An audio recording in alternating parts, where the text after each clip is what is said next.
Warning: you are attempting to access a file of SCP-001. In order to prevent knowledge of SCP-001 from being leaked, several false SCP-001 files have been created alongside the true file. Access is permitted to only those with authorized administrative clearance. Failure to have proper clearance will result in immediate cardiac arrest via a memetic kill agent. Revealing the true nature of SCP-001 to the general public is cause for execution.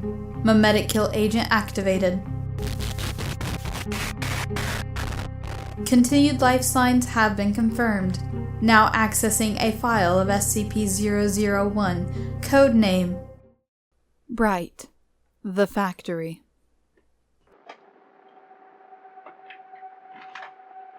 Good evening, Doctor. No, don't stand up. And yes, I am who you think I am. Let's not make any more of this than it is. You know my number, and I know enough about you to make a duplicate that even your mother wouldn't be able to tell apart from the real you. No, that's not a threat. That's just a fact. Now, as to my business here, it seems you have stumbled upon something above your clearance. Well, no. Stumbled is not the right word. Dug up? Perhaps. And you were getting to the point where further digging would end in some fairly lethal gunshot wounds. This would be a sad state of affairs, as you are otherwise quite a good researcher. Therefore, you are getting something very few people in the Foundation ever get. An explanation. Yes, we were alerted when you first started digging into SCP-001. Every researcher who's been around for a while looks into it. Most are satisfied when they uncover the angel with the flaming sword. It's buried under enough levels. But then you started looking into the factory. And that is when I knew you wouldn't stop. So, here it is. Plain and simple. The factory is SCP-001. But it will never be written up. It was a choice I made early on in the creation of the Foundation, and a choice I still stand by. You researchers are far too curious, and I'm not sure which scares me worse. That we'll never understand the factory, or that one day we will.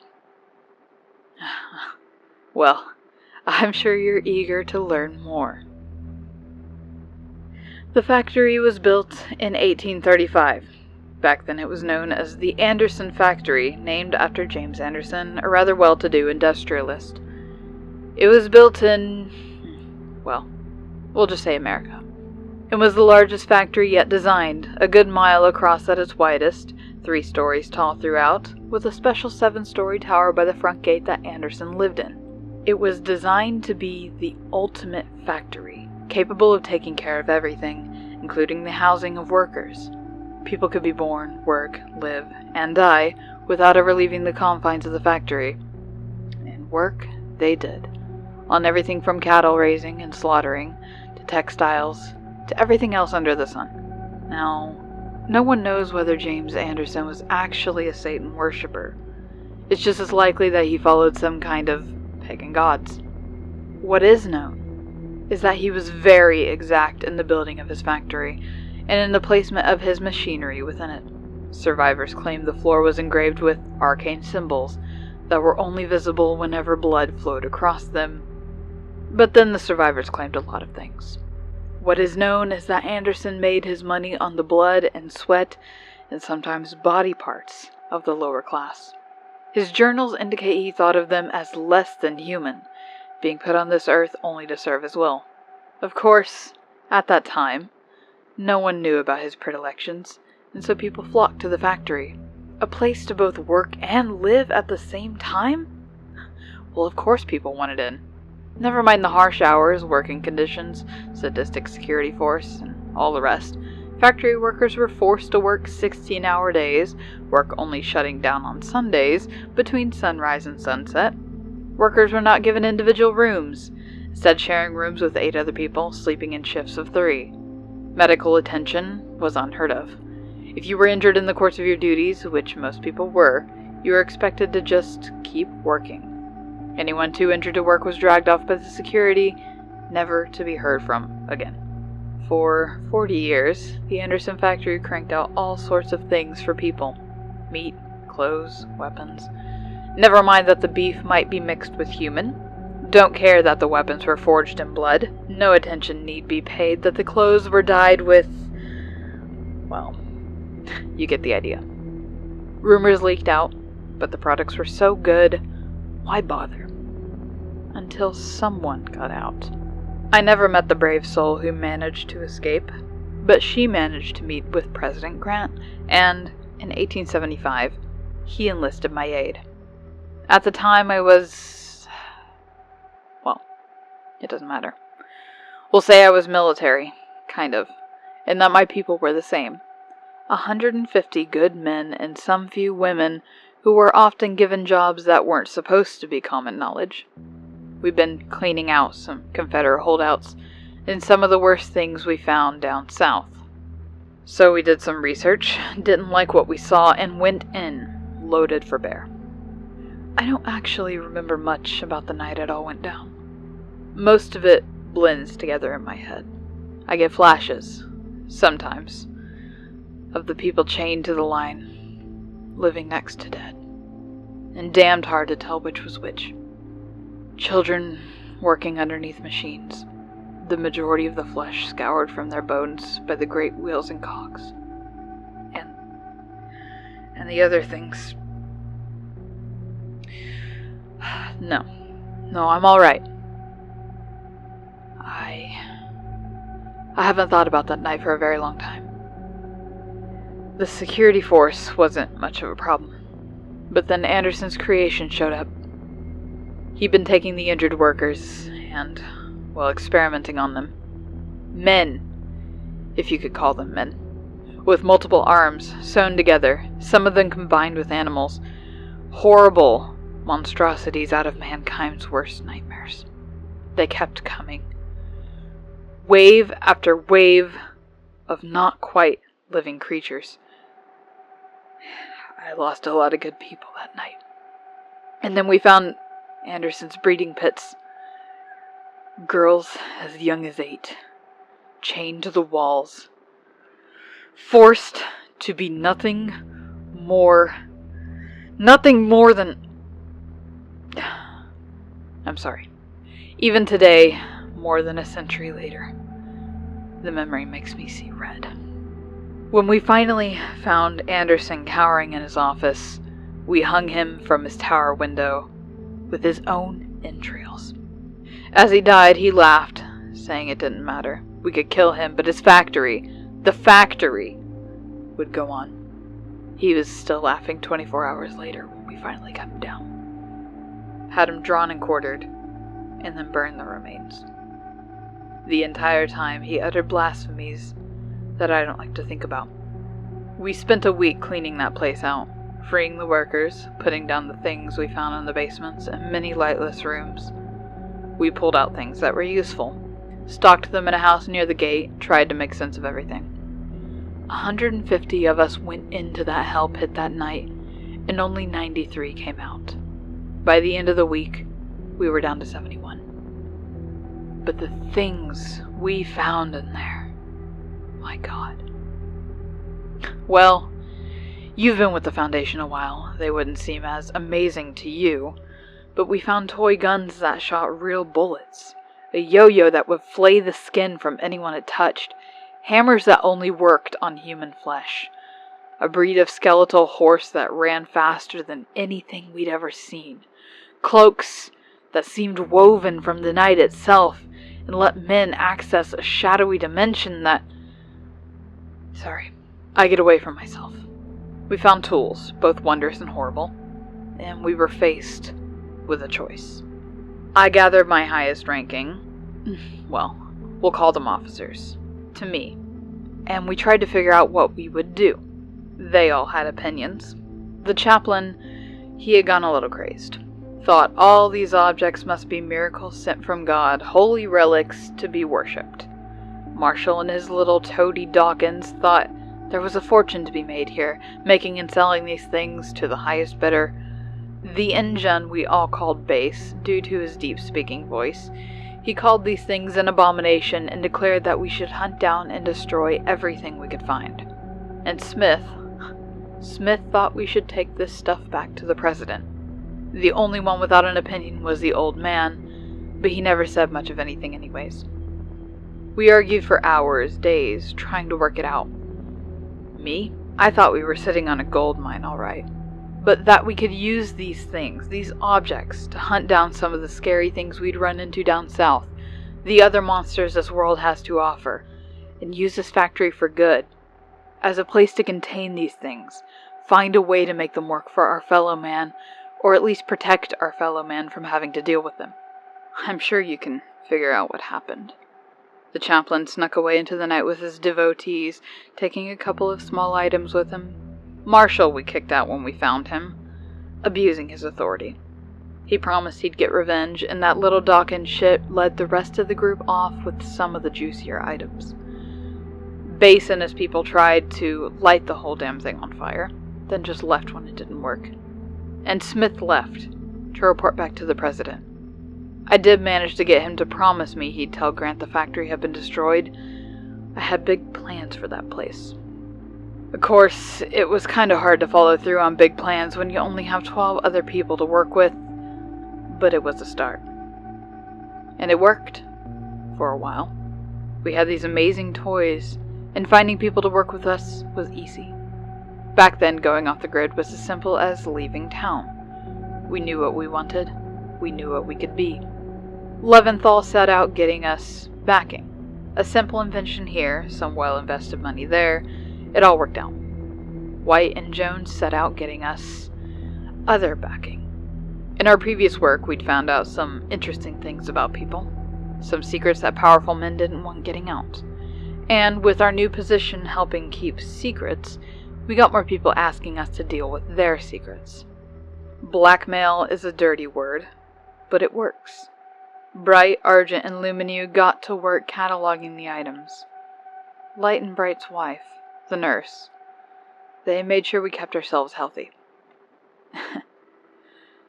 No, it's just remembering Light. She had such unusual ideas about hygiene for the time. Brilliant woman. Chauv, Flesher, and Karnoff dealt with training the troops. Tesla and Tamlin were in charge of figuring out how to take advantage of the items without making it obvious. We were amazing. The city we built around the factory, which we took to calling Site Alpha, was self-supporting. Agents, researchers, operatives of all sort.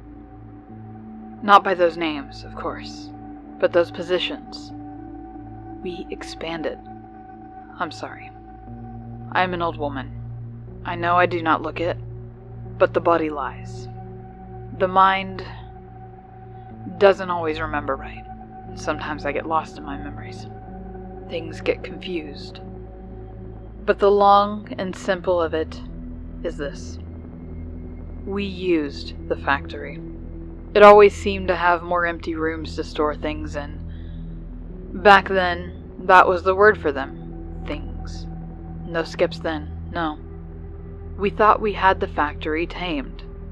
That's one of the reasons I refuse to quit this job. If there's anything I can do here, it's remind people that we will never tame these things. Contain them, yes. But as we saw with Abel, tame them? Never. After a decade or so, we were pretty organized. The 13 original of us were being called by numbers, not names. We knew how to make things work, and if a thing or two vanished inside the factory, still, and the occasional D-class? What? Yes, we had D-class back then. Disposables. That's where the D comes from. Had to have someone to test things on. Tesla and Tamlin were both very firm about that. But, yes, sometimes we lost people who didn't matter. Dr. Bright was fond of saying it was the factory taking its toll. You can't get something for nothing. 1911 was when it all went wrong. Things. We called them fairies. An entire race of things living beside us. They could look the same as you or I. The only obvious difference was an allergy to iron. Yes, that's why we called them fairies. No, you haven't heard of them. Why? Because it's the one time the Foundation wiped out an entire race of things, root and branch. And I'm the one who did it. We've been hunting them for some time. We'd run into them a time or two before, come out on top. So when a certain royal asked us for help, of course we were eager to get them in our debt. We've always loved having people in our debt. We sent a team to help out, take care of what we thought was a hunting party.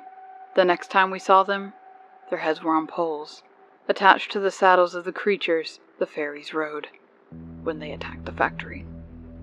It was horrible. 3 words, but they convey so much. I'm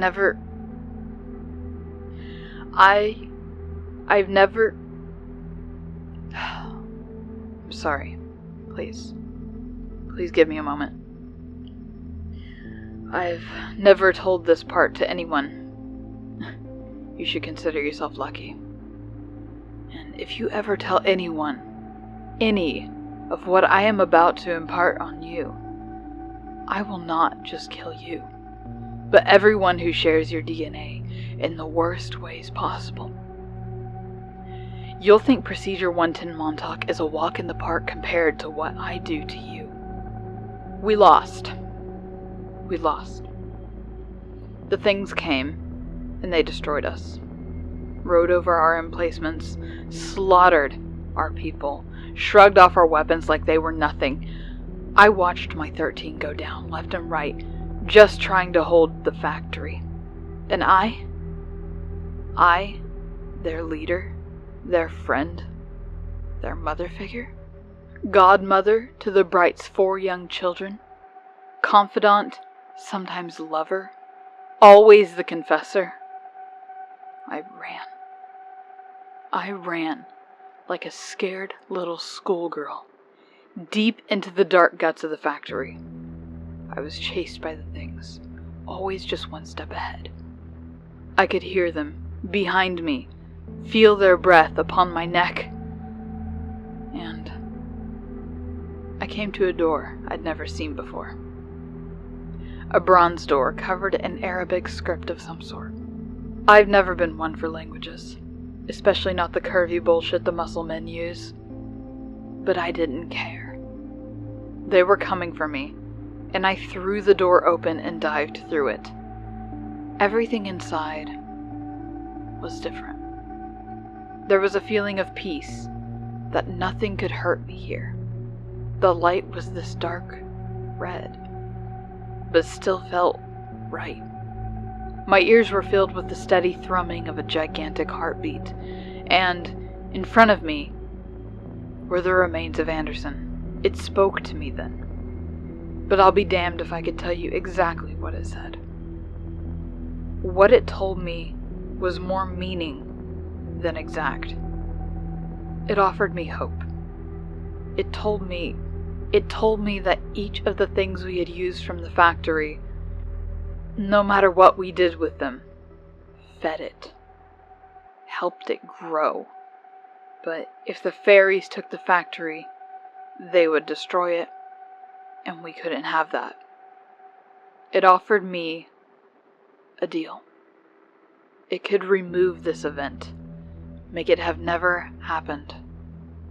All I needed to give it was us. I didn't want to. I knew it was a bad idea. But then I saw them again. My family, my friends. Dead. Dead by the hands of those bastards. I agreed. It smiled, and I found myself once more upon the ramparts, watching the horde of fairies crest the hill. My Foundation alive once more. In my hands was a weapon. I won't bore you with the details, but we slaughtered them. And with these new weapons, continued to slaughter them, everywhere they lived, everywhere they bred. My fellow O5s questioned my decision, thinking we should save some in case we might ever need them. I overruled them. We moved away from the factory, shut it down, moved our things out of there. We changed the name from Things to Special Containment Protocols, focusing on containing them, not anything else.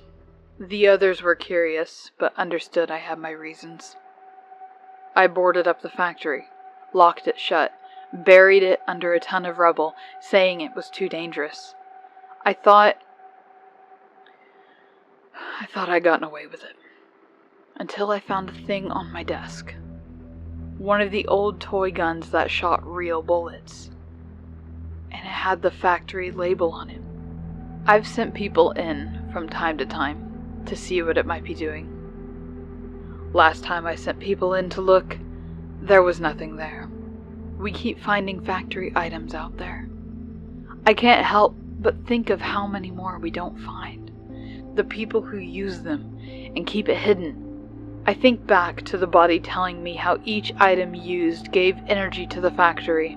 I never asked it, energy for what? I don't think I want to know. What do we give it? D-class, mostly. Where did you think all those bodies went? There's a place. Bodies are left, and they vanish. Everyone thinks I'm a genius for figuring it out. Sometimes I have to feed it other things. Researchers, agents, they never know what's coming. It just reaches out and takes them. But in the end, we're doing more good by being here. Whatever the factory wants, whatever it is, we're doing good here. I have to believe that. And now you know. Are you happy? I didn't think so. Why tell you? Well, I'm getting old, Everett. Should I die, someone will have to keep feeding it. Maybe you'll be different. Maybe you'll figure out how to stand up to it, but I doubt it.